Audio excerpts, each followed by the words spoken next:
So welcome. We're so delighted that you've made time to be here today for this conversation, Troubling Care.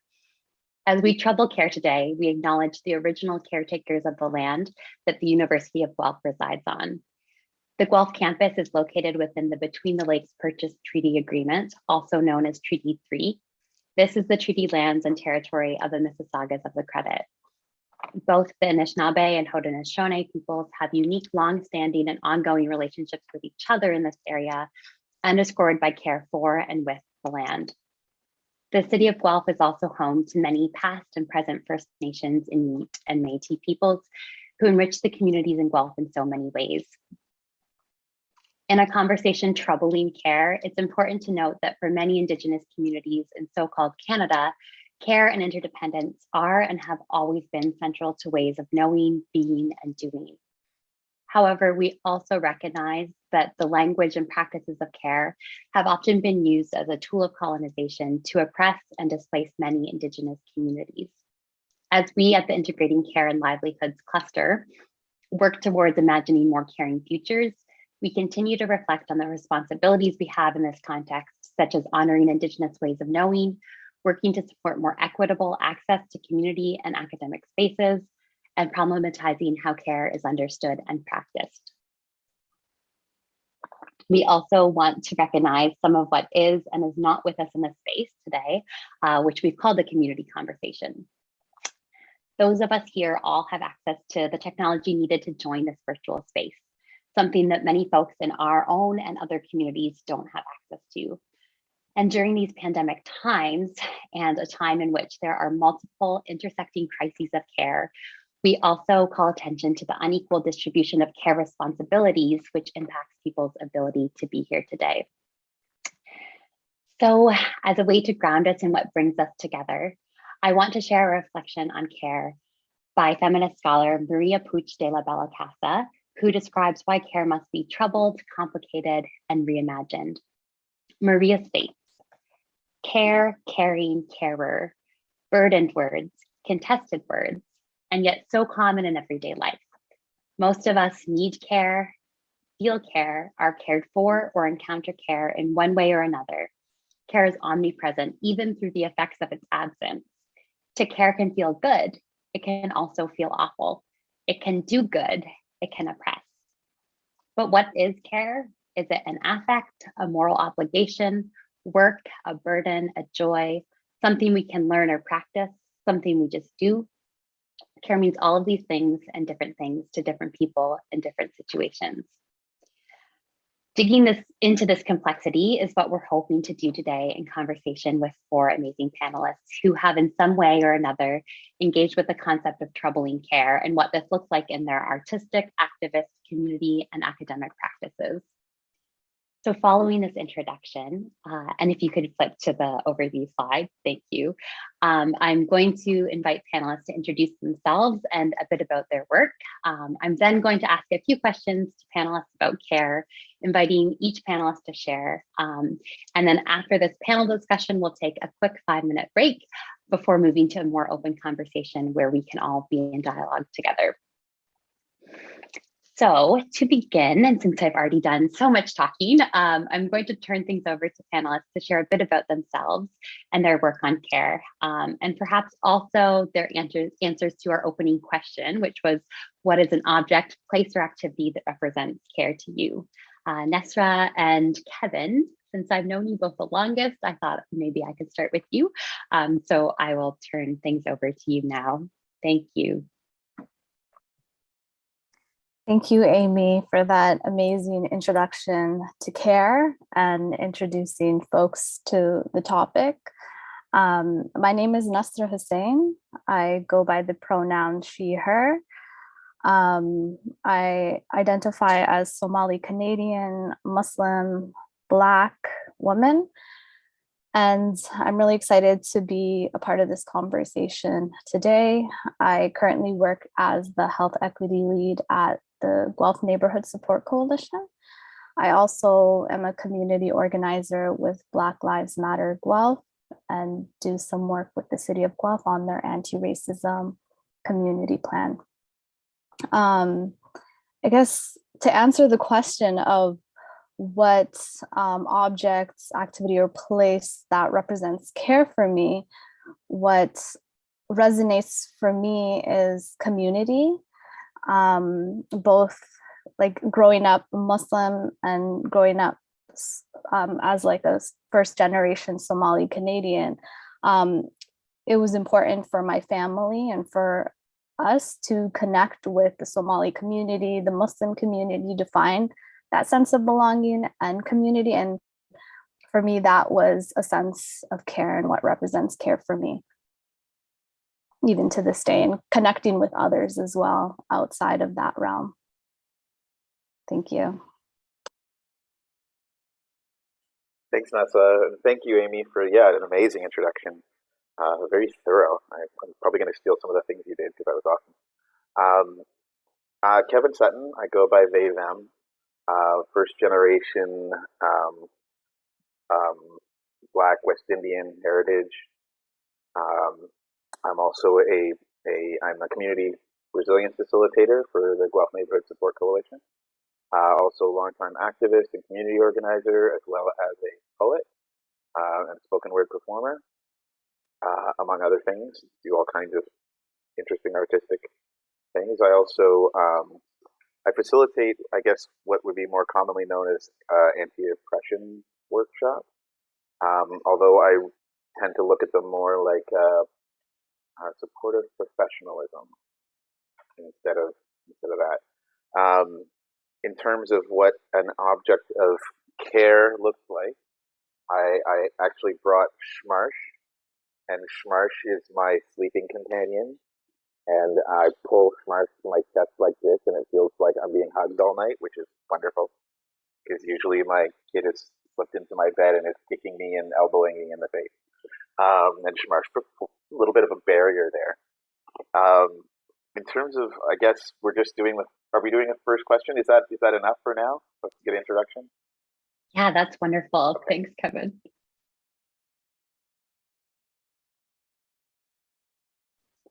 And Sonali, did you want to introduce yourself? Yes. My name is Sonali Menezes, and I'm an artist based in Hamilton. I do have some roots in Guelph. I was in Guelph for 5 years for my undergrad, so Guelph is very close to my heart still. What I thought about in terms of an object that relates to care that's important to me, I really think of a cup of tea as embodying care. My background is South Asian from Goa, India, and I know that tea is very important in so many cultures, and in Indian culture, tea is like the thing that you drink all the time. So in my family growing up, I come from a family of 6, and the first person who wakes up makes a cup of tea for the whole family. And so I grew up, and now in my adult life, I start every morning with 2 cups of orange pekoe tea. And whenever anyone comes over to my house, the first thing that I offer is tea. When someone is upset, I say, "Do you want a cup of tea?" And people don't always want tea, but it's always my first go-to is a cup of tea. So it's always that first offer. So it's the way that I care for myself and ground myself every morning. And it's a way that I try and offer care to others as well.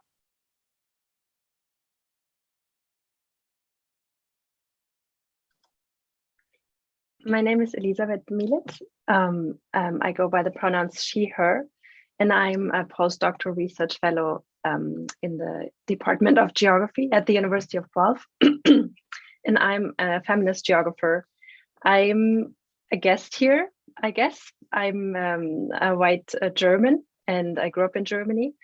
But my work brought me to many other places, to Azerbaijan, to Switzerland, to Kyrgyzstan, and to the United States, and now to Canada. And I was lucky enough to work with a lot of feminist geographers and scholars from all around the world. And I'm interested in digital intimacies and theories of affect and emotion and the body, and how the body is connected to global flows of technology and of knowledge. And I brought, my object of care is my mobile phone. It's the device I care through, and I receive care. I'm transnationally connected to my family, my friends, my colleagues, and the phone is a device that we can share voice messages, pictures. I do a lot of video calling to different people in different time zones. I'm following my friends, my family and colleagues on social media.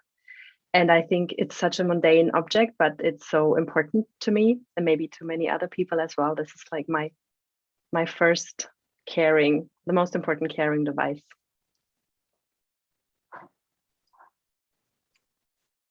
Thank you all so much for those introductions and grounding us in objects of care. I was speaking with my sister about this question yesterday, and she shared with me that hers was banana bread, and I laughed because that is also what I always say when I ask this question to others. So it was neat to see that we both had that connection to something as perhaps simple as banana bread, and thinking about the different versions of the recipe that have come into our family through other members of our family, and how we eat it together and share it with others. So thanks for answering that question. I guess we've already begun to see how care is understood and experienced in so many different ways. And a commonly cited definition of care in the feminist world is that of Joan Tronto's definition, which is all that we do to maintain, continue, and repair our worlds so that we can live in them as well as possible. So that's the definition that I often use to inform my own writing and thinking on care. But I'm wondering if each of you, to the panelists, could describe how you define or understand care and practice it in your own lives. So again, I'll start with Nesra. Thank you. Thank you, Amy. Yeah, when I was first given this question, I couldn't really think of a clear-cut answer. Care is a term that's been thrown around for ever since I've known, and we sort of have this socialized definition of care is to attend to like unmet needs, and also using like the Maslow hierarchy of needs, right? Those physiological safety needs, love and belonging, esteem, and self-actualization. That's sort of how I understood it from like a academic world, and even through like institution viewing it that way. And I think over the years, it's definitely transformed. I think that care is a lot more complicated and multifaceted than what it appears to look like through a textbook definition. And it's very subjective as well.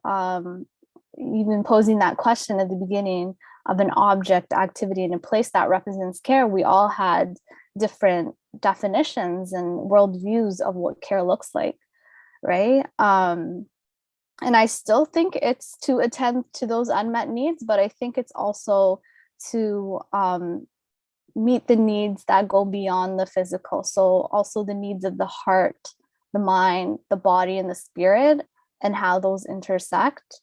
Of course, having those basic needs met with food, shelter, safety, social supports, and feeling, like I mentioned through my response of what signifies care to me, is that sense of belonging to a community and feeling love and care through that.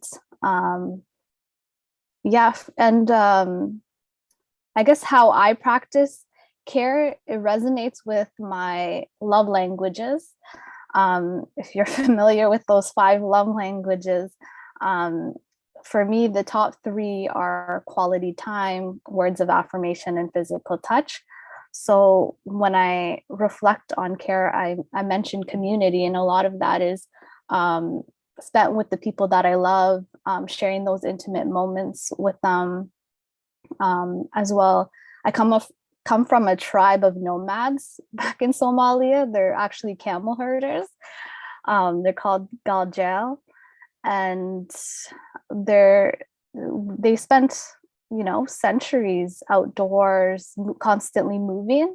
So how I practice care too is spending time outdoors, physical activity through hiking and running, and these help me just care for myself and practice care through an individual lens.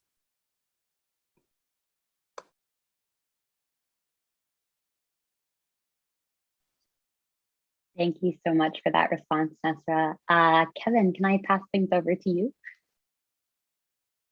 Yes, thanks, Nasra. And I will build on what Nasra said, because I think that was a great context to set for care, because there are these kind of expectations about what care is supposed to be, or maybe more appropriately called a myth, maybe. For me, as the poet, I kind of started to drill down into this question, and I tried to find some ground, because it did feel shaky, like it's messy all the way down. And what I landed on was that we are all land, right? We're all part of one giant biosphere. We're all intimately interconnected. We're ultimately one organism. And as such, I feel like a lot of the times when we're talking about these things that we've labeled, our context is one of kind of separation, trying to connect, whereas I feel like we're all intimately connected already, and there's this estrangement we have from each other. I've kind of come to this understanding that, you know, when we talk about care, when we talk about love, I think about it as being, instead of kind of an interaction, it's the context in which we're living. And sometimes we can surrender to it, sometimes we can give over to it and connect, and sometimes we can't. And I think that that's kind of the basis of kind of how society kind of functions or doesn't, and struggles to kind of live up to its kind of core tenets of fairness, empathy, reciprocity. So in that, I feel like care and justice are inextricable from one another. That there is a fundamental balancing that needs to occur within this process of connecting with one another. And I think that this kind of I'm kind of building up to something here. The process of kind of justice, or seeking it, or trying to find that equanimity that can allow for us all to surrender to love and care for one another as our natural way of being, really revolves around consent. Because, you know, each of us kind of will have our own perspective about what care is supposed to look like. Like Nasra said, it's very subjective. And sometimes we can care for people the way that we want to care for people, but they don't receive that as care. And therefore it's not happening. Care is not happening. A good example, I think, for myself is my mom, may she rest in peace, who was a very, very loving mother. But her means of care didn't feel like care. It felt like being nagged and oppressed and troubled all the time. And it wasn't until I was an adult where we kind of managed to come to an agreement where mom was allowed the first 5 minutes of any interaction to ask me about why I'm not wearing a hat. Where's your scarf? Oh, like all of those things. And then after those 5 minutes, okay, now we're just adults interacting with each other. But we had to make that navigation, that negotiation of care, right? So that it was actually happening between us, where we could actually be caring for one another, we're actually feeling connected. It is intensely subjective. And I think to that, boundaries become a really important aspect of care. So I think that I define it really in this kind of building up into this level where we're having solid boundaries, understanding where our boundaries are, having healthy boundaries is a really important way that I define care and consent. The way that I practice care, I would say that in these times, my approach really revolves around mental health and stress, first and foremost. In terms of my school-age child, most of our navigating around school is around their mental health. You know, if they're starting to feel stressed, you know what? Screw school. We're not going to do school right now. You know, like the most important thing for me is their level of mental health, and also for myself as well. It becomes an exercise in self-care, just so I can be actually present to doing that complex negotiating of consent and boundaries with the people around me. Because otherwise, you know, when we're in those states where our mental health is compromised and our stress levels are high, we can tend to focus on ourselves and become careless of others. We have less room, less space. So I find that when I take care of myself, I actually make room for care, for caring for others, to being able to shift my focus away from what my needs might be in a given moment to being able to take into account the needs of others. And for me, that has to be like a constant practice. It has to be dancing in the kitchen and doing art and performing and playing ridiculous games with my kid and connecting with others and hugs and schmarsh and, you know, a whole bunch of things, but it kind of has to be constant. And then I find what I'm also doing when I'm practicing that is I'm also kind of tuning in a way to the way that others need to be cared for. In that practice of caring for myself and recognizing that it comes in multiple facets in multiple ways, some surprising, some unknown, but also that I have to discover that in other people. I have to discover their boundaries, because not all of us are comfortable sharing what our boundaries are, and often we step over our boundaries. So, you know, care becomes something very complex and rich and nuanced and artistic, I would say. And I'll leave it there. Oh. Awesome. Thank you, Kevin. And I'll pass it over to Sanaa. Hi, folks. There is some drilling happening in my basement at the moment. I don't know if you can hear it. No? Okay. Just a tiny bit, but it's not distracting. Okay, great. I was like, I'm trying to find, I don't have any wireless headphones that work, or any headphones that work with my laptop right now. So I apologize for that annoying background noise. But thank you so much, Nasra and Kevin, for like your wonderful, beautiful reflections on care. What was really resonating for me, Nasra, is what you were talking about, love languages, and very much so the ways that like care is sort of means different things to different people.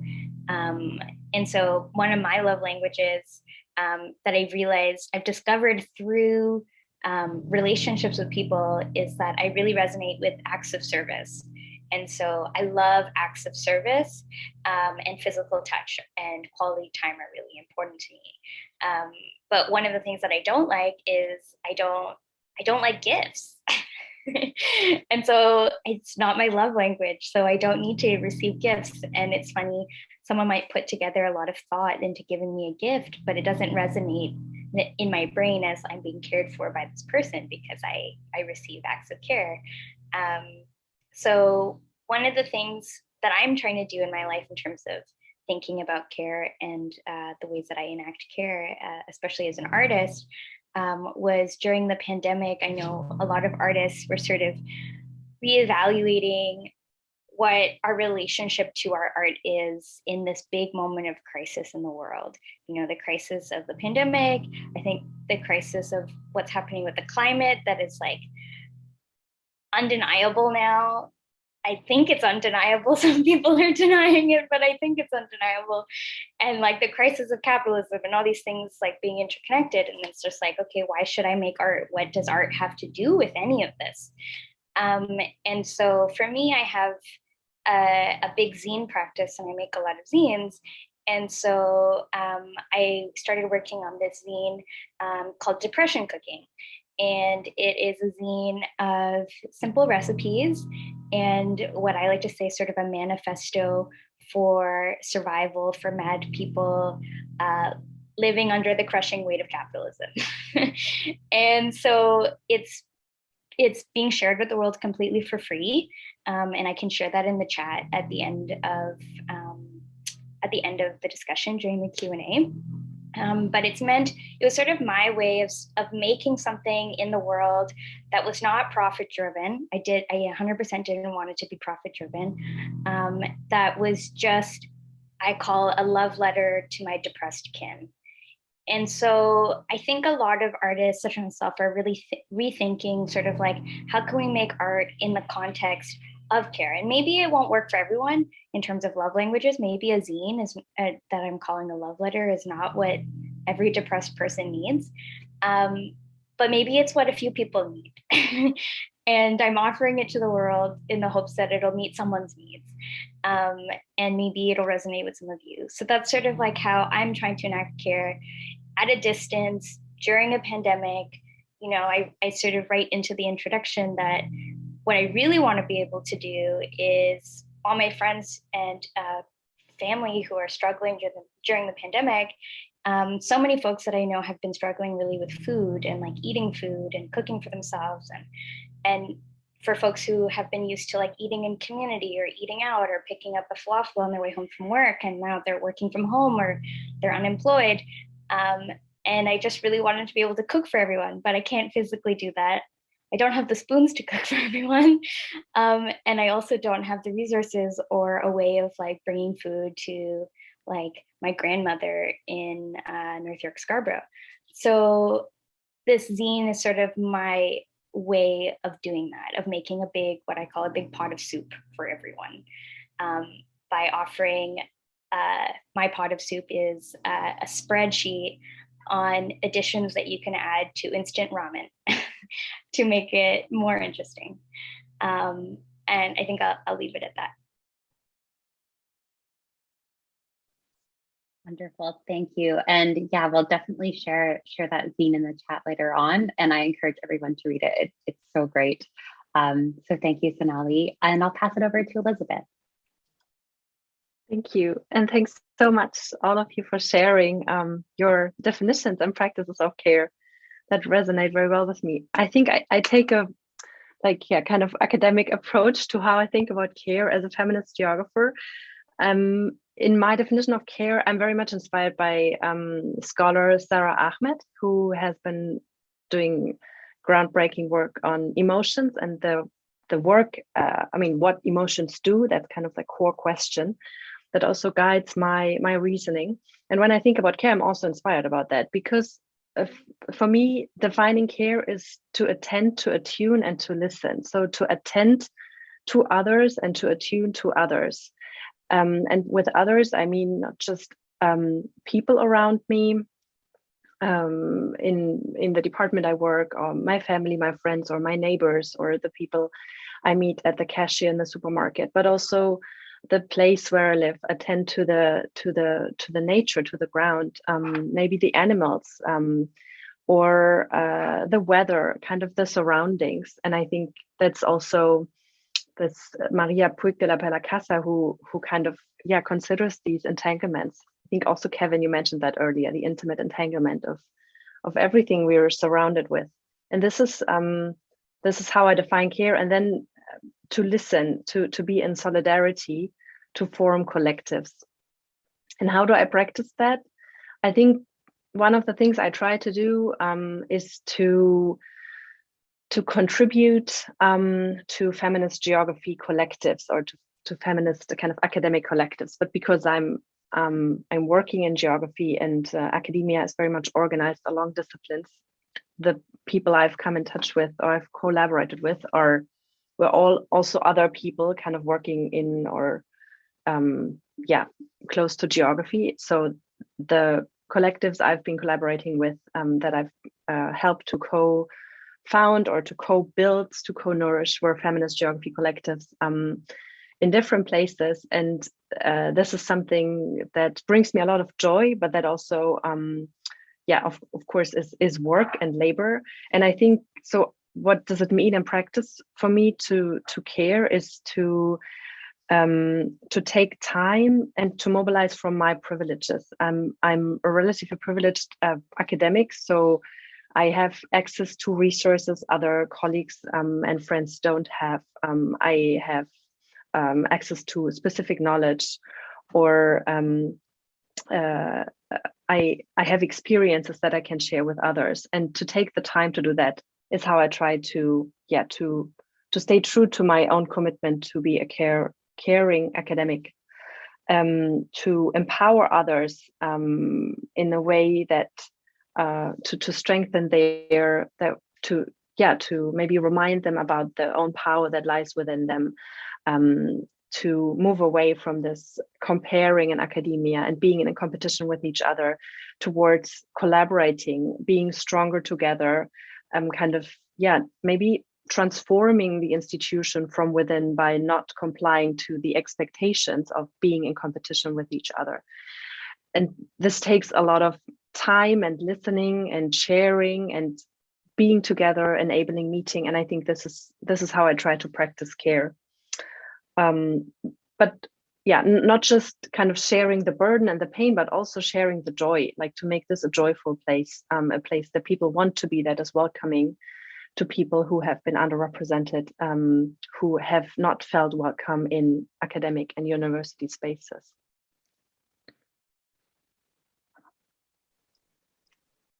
Thank you, Elizabeth. Yeah, this is so great. I think that we're seeing how through things like arts, community work, and academia, there's ways to engage in what and challenge what care means, and practice it in different ways.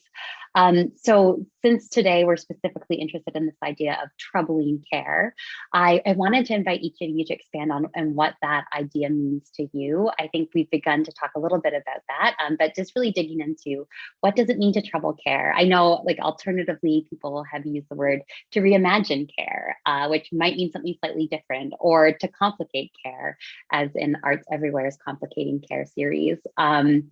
So yes, I'll put this back to the panelists. What does troubling, reimagining, or complicating care mean to you, and what has this looked like in your practice and your work?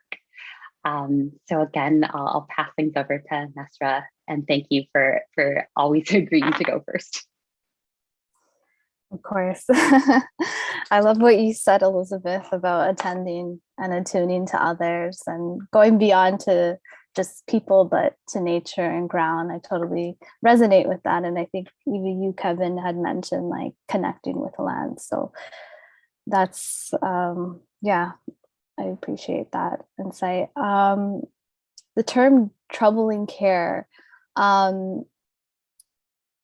for me, what it means is to stay with the trouble.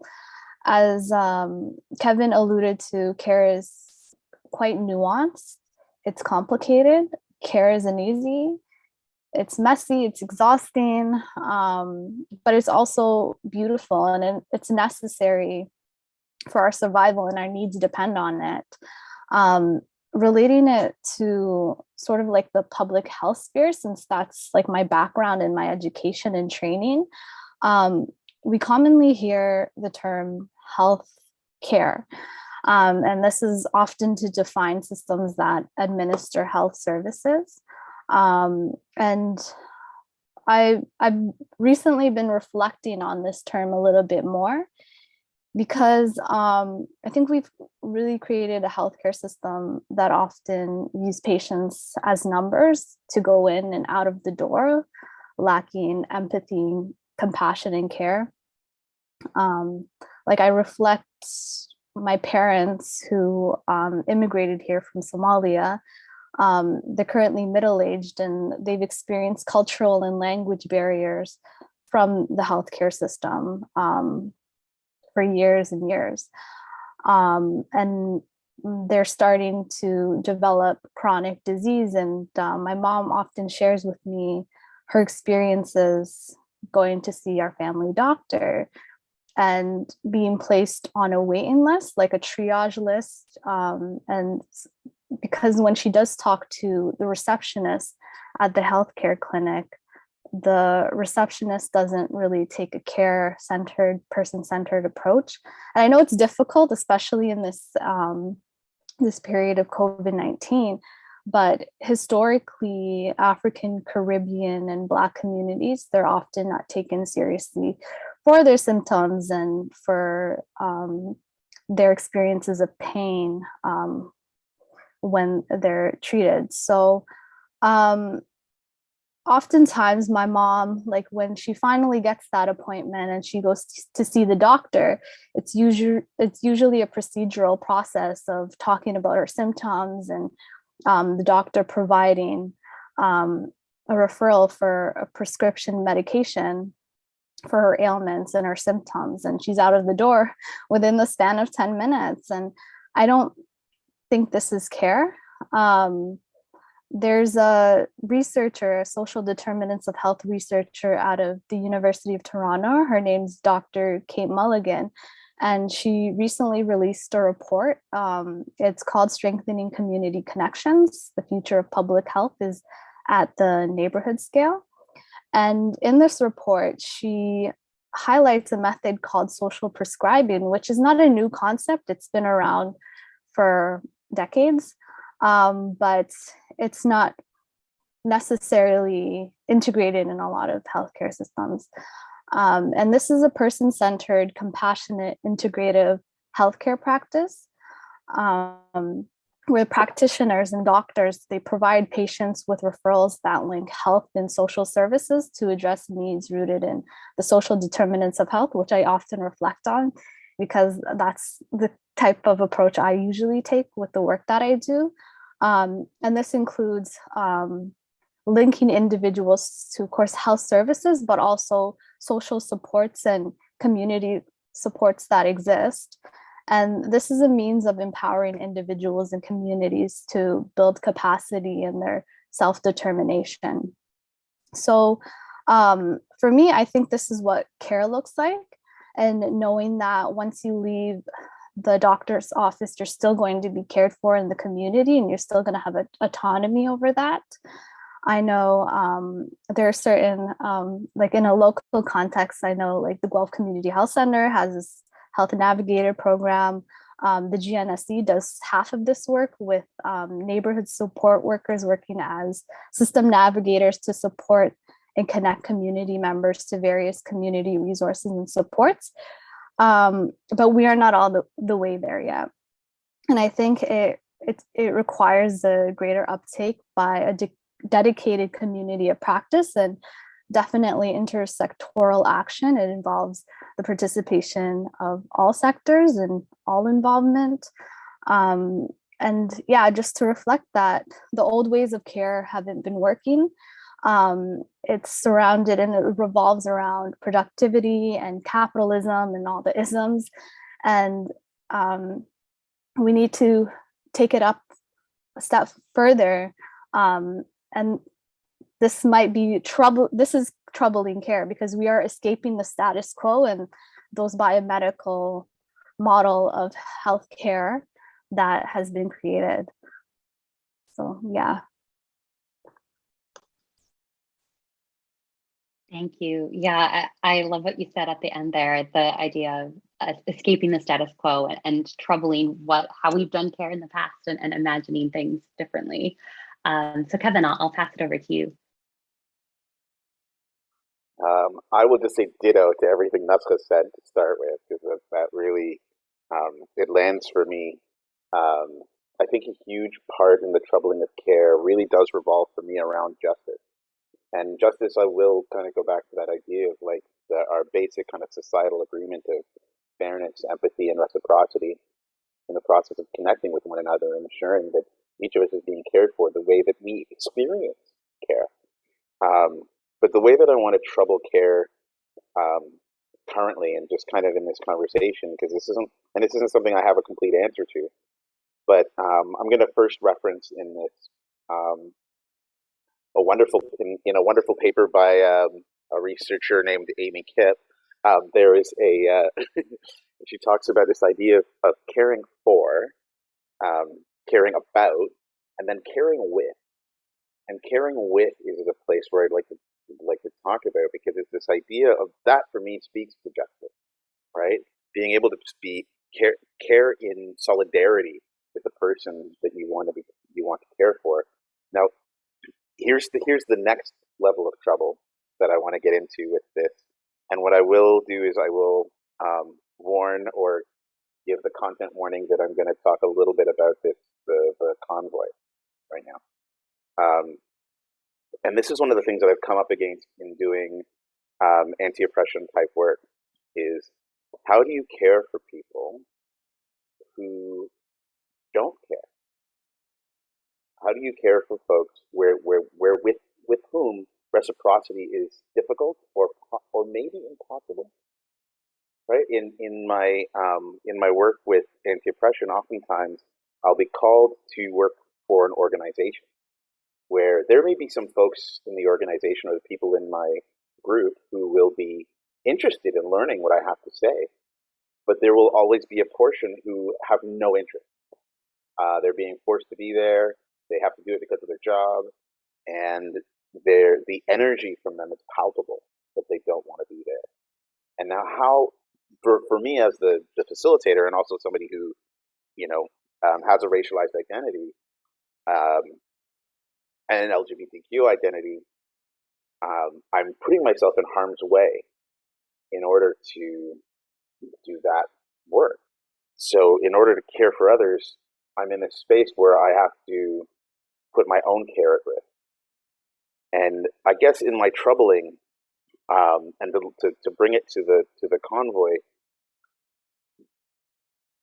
I know there's a lot of big narratives around what the convoy is supposed to be, is supposed to not be, what's happening. I think all of that, for me, ends up coming down to that there are some folks who feel like they are not experiencing it. And in that they may have been misguided, they may have been misinformed, they may have some valid points, but in the core is they do not feel like they are experiencing care. And in that, they are, what we can see is they are less able to think about the care of the people around them. And that's not to say that they aren't, but the main goal of what they're doing is to disrupt so that they can experience care. And in that disruption, care for others is being compromised. So my troubling of care is we're pretty much always in these circumstances where even if we have a majority of people who are interested in care, we're always going to have a portion of society who isn't, whether it be through trickery, whether it be through just who they are, whatever comes to the table that ends up putting them in a situation where in that moment, let's say in that moment, they don't care. And I think all of us can have experienced those moments. I mean, for myself, I have a particular stance on the convoy that makes it hard for me to feel care for them. And I have to keep checking myself in the dehumanizing that I might end up doing based on the fact that my entire life revolves around care. But, there's times when, and I think this is the piece that becomes really difficult, is that we have these myths of what care is supposed to be, that it's supposed to be kind of absolute and complete, and I am always supposed to be a caring person, but we're not always in those spaces. And there are times when my trauma history puts me in a position where I am less able to care for others, that I am focused in on my own care, that I don't care about certain things in certain moments. And that we all kind of revolve through these kind of spaces. I know there's a wonderful researcher named Emily Claire, who also works with an amazing facilitator named Nadia Cheney. And they talked about this kind of care scale that we kind of move through. And this idea that sometimes we're engaged, like, whatever the thing is, we're in there, right? And they call this carefree, right? I'm not worried about anything, I'm in. But it's about me. It's about me and my interests, right? I'm caring about maybe. Then there's this space where we are maybe more caring about what's going on around us, the people around us. Maybe we're the host at a party. Is everybody having a good time? We're kind of, and they call this care-filled, right? It's what's more important are the people around us. We may even sacrifice our own care to make sure that those around us are cared for. And then there's also these times when what's around us doesn't feel safe, and we're a little more tender, and they call this careful, where the care is more, we're withdrawing. There might be even some fearfulness there, and a not wanting to engage. And then they have this last one where we're just checked out, right? And they call this care left, right? And this could be where we're triggered by trauma. This could be like, I'd love to pay attention, but I really got to pee, so I'm just, my mind's somewhere else. But we cycle through these spaces, and that we're not capable necessarily of remaining in that myth of 100% care 100% of the time, all the time. If I veer off of this path, now I'm going to self-flagellate that I didn't care enough. And I think that in this space of bringing it back to this convoy situation, is that with all of the rhetoric building up on all of the different sides, care is becoming lost, right? The ultimate fact that this entire thing is about people who just want to be cared for the way they see that happening, right? And how do we navigate that in ways when we might not care because what they might be doing might feel dangerous to us? We might not be able to even have direct communication because the way that we want to give care and the way that they want to receive care don't align, right? And I kind of brought that back to boundaries. Now, I'm not saying I have a great answer for that, but I think that's where I'm currently troubling care, is in those spaces where we're dealing with the careless and my own carelessness. And how do we have community cohesion with that likely being a constant presence that could potentially cause harm in multiple directions? And I'll leave it there.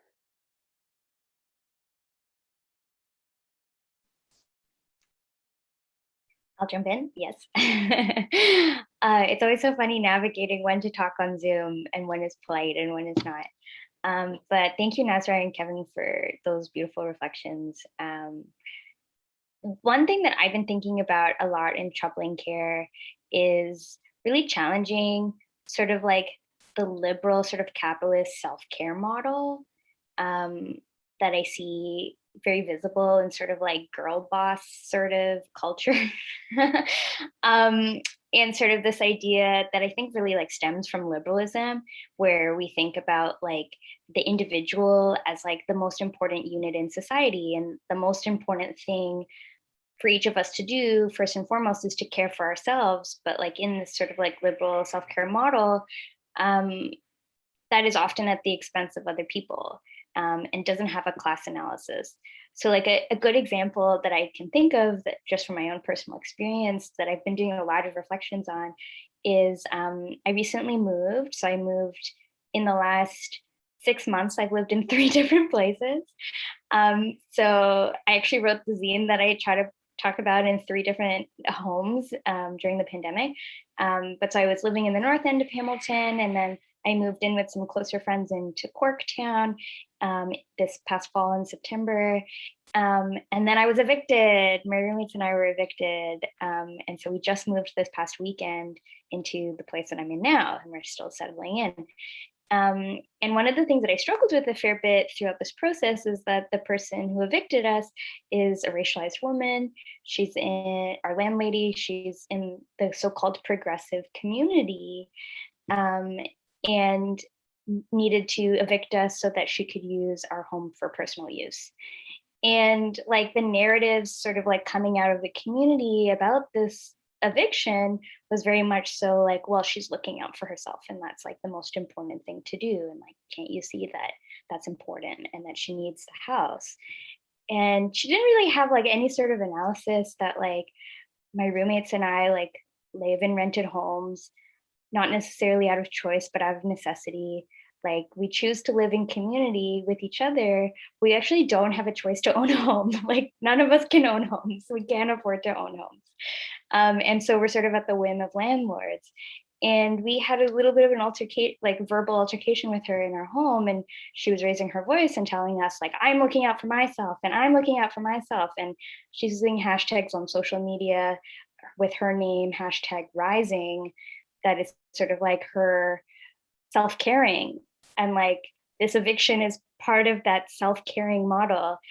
Anyways, and it just like made me really, really reflect on like these ideas of like how self-care often is like very much so rooted in capitalism and liberalism, and this idea that like an eviction can be progressive if it's for your personal gain somehow. If you're like a progressive racialized woman, like you can't, evicting people isn't evil. Like I think housing is a human right, and we shouldn't be evicting people. And so anyway, so that's just like my reflection and sort of like my offering in like countering that and like troubling care is that I'm really like thinking about care in ways that are like that are not necessarily based in like capitalist consumption. So like also we think about self-care as in like, okay, I have to buy a candle to like self-care, or like I have to buy a cupcake to self-care, or I have to like go to the spa to self-care. And it's like this very like this thing that only rich people can afford to do. And that very much so like just eating a meal is self-care, like you're meeting your needs and you're caring for yourself. And like feeding your housemates and your family is like caring for them too. And so I think about that very much so in food. So anyways, thinking about my landlady, my former landlady, and how that was not self-care. Evicting is not self-care. And yeah, I think I'll leave it at that. I guess I'll jump in. Thank you so much, Sonali and Kevin, and that's right. I think it's so interesting that because we're coming from these different positions and places, we have also very different stories to tell. When I think about troubling care, I had some difficulties with this question, also because at the beginning I wasn't sure if I understand correctly what's really meant with troubling care. So I tried to translate it for myself, and then I talked to Amy, and then I felt more safe about what I could share. For me, this starts with the question in an academic context: how can I make sure that I do not leave the most marginalized behind? Because it's like, how can I care for those who care for me, who are very often invisibilized and, yeah, like marginalized, because they don't, their work is not appreciated in the same way my academic work seems appreciated in the institution of the university. And I want to share the story of, before I came to Guelph, I was working as a postdoctoral scholar at the University of Bern in Switzerland at the geography department. And that was a really nice department, because they kind of wanted to create this sense of a family, of community, like we are kind of the department together. And so they really encouraged that it's not just about how I experienced that in other university settings about the lecturers and professors and PhD candidates and the students, but it's also about, well, part of the department were the administrative staff and the technical staff. So the person who cares for the library, the person who does the budgeting, address budgeting questions, or human resources, and also the cleaning personnel. And on the floor where I was sharing an office with other colleagues, there was Milka working. Milka has been working for the department for more than 30 years, and she has been cleaning this very same floor for 30 years. And she was part of the community of the department. And I really appreciated that, meeting her in the morning, kind of having this chit chat with her. Hey, how are you doing? How are your grandchildren? And then I went to my office and she went to keep on cleaning the bathrooms. But still, I always had this feeling, or that that her work wasn't as much appreciated as my work in the university. Also represented through the pay gap between us. I don't know what she earned, but I'm knowing about the salary levels in Switzerland, I'm pretty sure she didn't earn as much as I did. Her work was not as visible. I didn't feel it was as much appreciated as my work, but then her work was so essential for me conducting my work of teaching and researching at the university. And at the same time, it's troubling for me because as a feminist geographer, we want to attend to people who are left out, whose voices have been marginalized, who have been silenced, who have been made invisible for political concerns. But then at the same time, we are sitting in our offices, and next door, the things that are happening, it's difficult to grasp, or it's difficult to incorporate in our everyday work, in the teaching and the research we do. And so this has been a challenge for me throughout the 3 years I've been working there, like a joyful challenge, because I was like, to have this experience that there can be university spaces where this is addressed, like, for example, cleaning stuff is not invisibilized, but on the other hand, it was in a way, sometimes I felt maybe it's just performative because people are not appreciated in the same, their work is not appreciated in the same way as my work, for example, or the university makes me feel, yeah, you are here because you do teaching and research, and that's what we are there for. And so I think that for me, it's kind of like staying with the trouble. Like how can I and the people I work with, how can we maybe acting from this discomfort also, like kind of acting from what I also said earlier, like I have this race and class and citizenship privilege, and how can I make this work for others? Or or maybe troubling care in a way of staying with the discomfort, like kind of enduring it, like that. I think about it. I'm constantly reminded because I met Milka every day.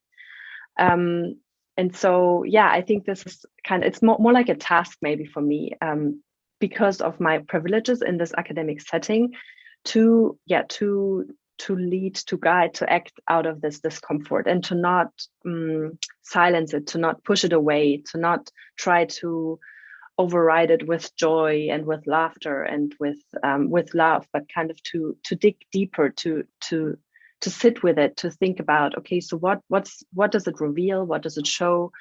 What could it incite me in doing differently? And that's very challenging. And so this is for me how I understand troubling care. Thank you. Thank you so much for all of those reflections. This is Amy speaking again. And I have one more final question for the panel, but I also want to be cognizant that we have been talking for a while now and that people may need to get up and move around a bit. So I'm thinking that I'll share my final question and then we'll break. And when we come back, perhaps the panelists can reflect on this question as well as other questions that are coming up in the chat so that we can move to a more open conversation. So my final question and invitation to the panelists is to imagine and reflect on what a care-filled future would look like for you and your communities. I think some of that imagining is already starting here, but I was hoping that we could dig into that imagination a bit later on.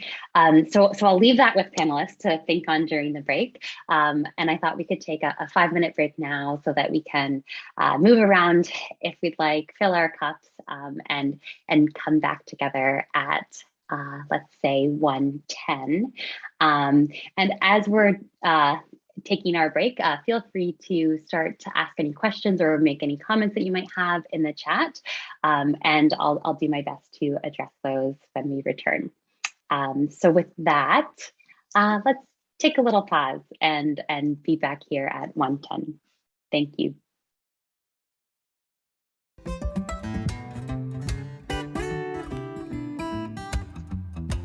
So I want to invite you all back into this virtual space.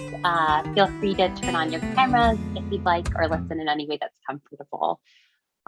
So yes, welcome back everyone.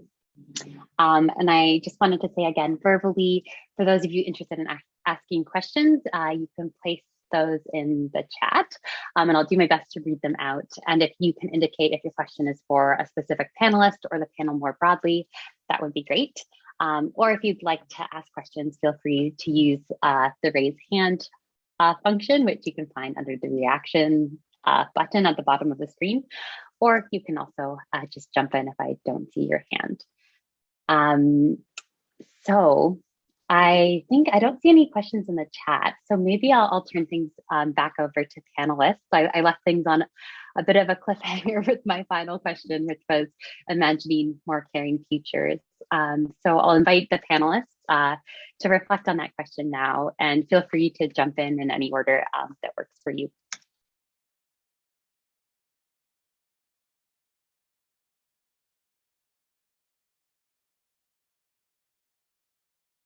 Maybe I'll spare Nasra from having to go first again. And yeah, this question, imagining a caring future.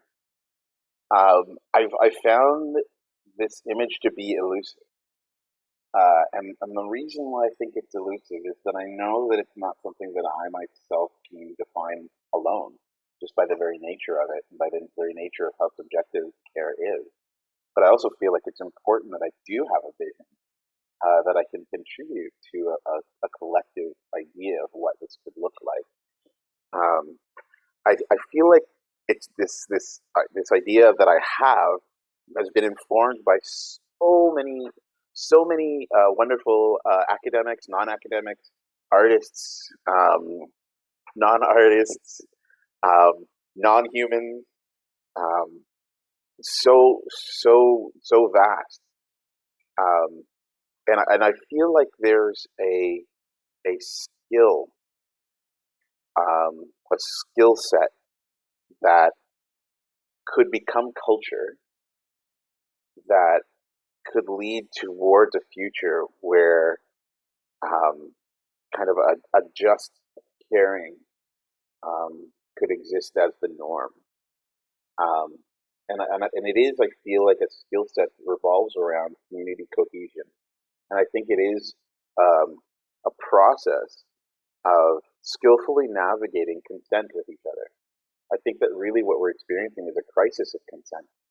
And part of that crisis, I believe, is how we ourselves step over our own consent. You know, like one of the things that you quickly realize, you look at any kind of human rights framework and you go through it, you can realize that most often we step over our own human rights a hell of a lot. Like our own internal human rights, we step right past those things. We don't really set really great, healthy boundaries for ourselves when it comes to navigating how consent works. You know, I was introduced to this idea that there's this kind of level of enthusiastic consent where it's like, okay, yeah, I want this. This is something I want. And then a lot of us exist in this place of kind of willing consent, somewhere lower than that, where it's like, I don't want this, but I want the thing it leads to, or I want the thing I hope is beyond it. And I'm willing to do this thing to get there, whether it be this job I hate so I can save up enough money to retire, whether it be I want this person to love me, so I'm going to change myself and do all of these things that I hope they'll like, even though these things aren't me and I'm not me. I feel like there's going to be this process of us skillfully learning how to cultivate healthy boundaries, to navigate healthy boundaries with other people. And if that skill set can become culture, then I think we have a chance at creating some kind of collective process of care that is normalized throughout our society. Hopefully. And I'm done.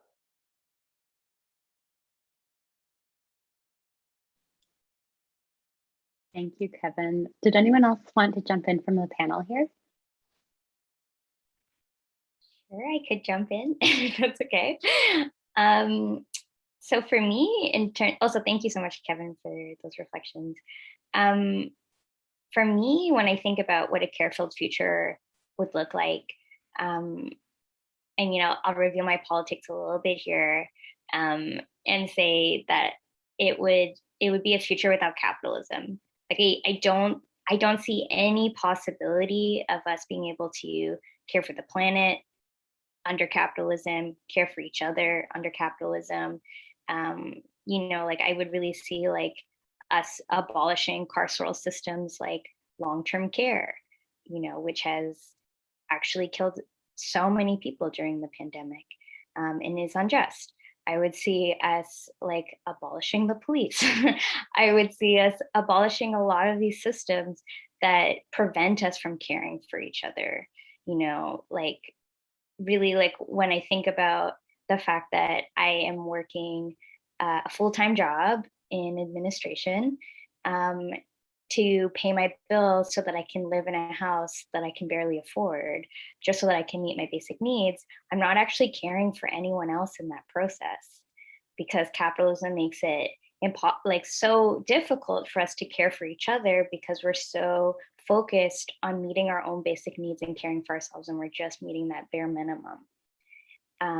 I see like caring for ourselves being Nazra, like a healthcare system that isn't racist, that where your mom is equitably cared for, that isn't profit driven in any way, shape, or form, where pharmaceuticals that maybe she doesn't want are not pushed on her, and she has like a care model that's centered on her and her well-being, and all of our basic needs are met.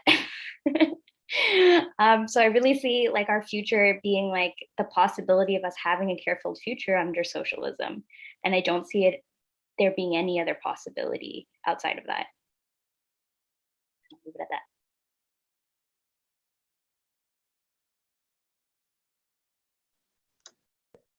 I can jump in if that's okay. Thank you, Sonali. That was really powerful. I think care is not possible like with capitalism or inside capitalist system. I want to translate this question into the academic context. Like it's more small scaled, but I think for me it means a care-filled future to enabling or to create like the warm and welcoming and reflective academic spaces where we collaborate instead of compete with each other, and where we welcome people who are underrepresented or not represented in the university yet. So to be very open, but still very reflective about the power relations in place.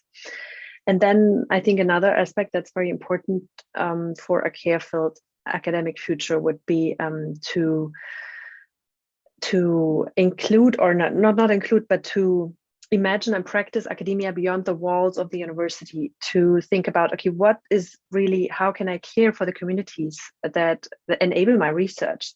That what do they need? How can I be of service as a researcher that comes with certain resources?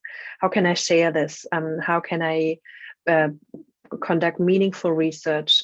Also in my teaching, what are the themes that are important to my students? How can I create this space where we can grow together and in solidarity? And then I think the last aspect for a care-fulfilled academic future would be to really think about our global connections that we have also been doing here in this conversation, and what we can learn from thinking about, I don't know, something like the COVID pandemic that hits people so differently depending on where they are, and of course how they're positioned, but also really where they are, like what's the health system, because we're talking of healthcare is in place, or about the vaccination that's available or not available, or the political system that kind of regulates the access of bodies to certain spaces. And I think to always think that in relation and transnational relation with others, and to practice research and to teach in this, keeping this in mind and connecting with scholars at other places. That's also part of my visioning of a care-filled academic future. I strategically wanted to go last because taking a break from being first. I don't have much to add to what Sonali, Kevin, and Elizabeth had mentioned. What a care-filled future looks like. I think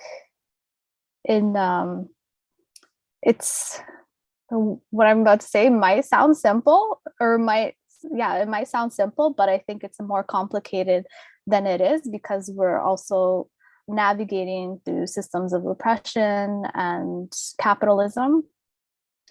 But simply put, I think what a care-filled future looks like is a future where everyone has what they need to not only survive, but to thrive. And there's a distinction there. Survive is, having those basic needs met, like I had alluded to the Maslow's hierarchy of needs. But thrive also requires the dismantling of systems of oppression, the patriarchy, colonialism, capitalism, neoliberalism, all the isms, and understanding the harms and histories of those systems for equity deserving individuals and groups.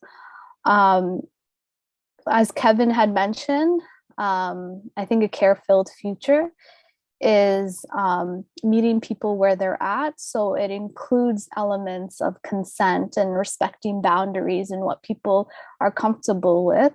and cultivating, in order to cultivate that collective care model. I often mention the social determinants of health framework that is really important, because there are factors that promote individual and population health and well-being. And so this means everyone having access, and equitable access in that, for shelter, housing, social supports, food, an anti-racist society. Yesterday, I attended a conversation around resilience and adverse childhood experiences. It also involves positive and supportive development for early childhood development. And that's what they really touched on in that conversation, and how integral it is to, as we transition into adulthood, and having the strength and resilience when it comes to, navigating life. So what a care-filled future is recognizing and addressing harm, either intentional or institution, from these systems. Caring with community also requires understanding their lived social realities and how they live. Elizabeth had mentioned that she had a colleague at university, right? And there was differing social locations, which attributed it to some inequalities. So really taking that into account, understanding that at the GNSC, we're delving into what it looks like to reimagining community care and safety.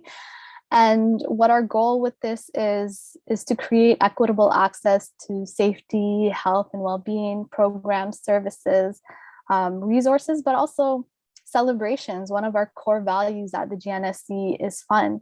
So also celebrating our joys and our strengths is also very vital for that. I think I'll end with a Martin Luther King Jr. quote of "No one is free until we are all free." And that's what a care-filled future looks like. It's when everyone has what they need to thrive without the burden of systemic oppression.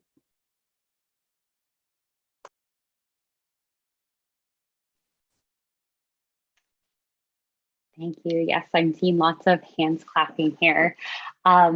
We just have a few moments left. So I want to just turn things over to panelists to say, are there any final comments you'd like to make? I think this is a great spot to conclude our conversation today, knowing and hoping that this will be one of many talking about troubling care and what that means for us and our various communities. So any final thoughts from anyone before I say a couple of concluding remarks? I just had this one little thought that came up for me with listening to everybody else talk about their vision of the future, and I recognize that some form of universal basic outcome, and I say outcome instead of income because income just makes it part of capitalism again, but some kind of universal basic outcome as our process, I think, would go a long way towards a caring future.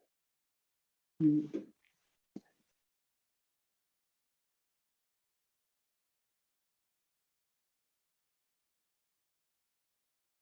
Awesome. Well, thank you so much. I think that landing there on thinking about what would that look like, and continuing to imagine things differently, and things in a more caring way, in a way that truly meets needs and is attuned to the needs of those around us, and also acknowledging the interdependence between all of us, and the importance of that for collective care. So I want to thank everyone here for taking the time to trouble care with us.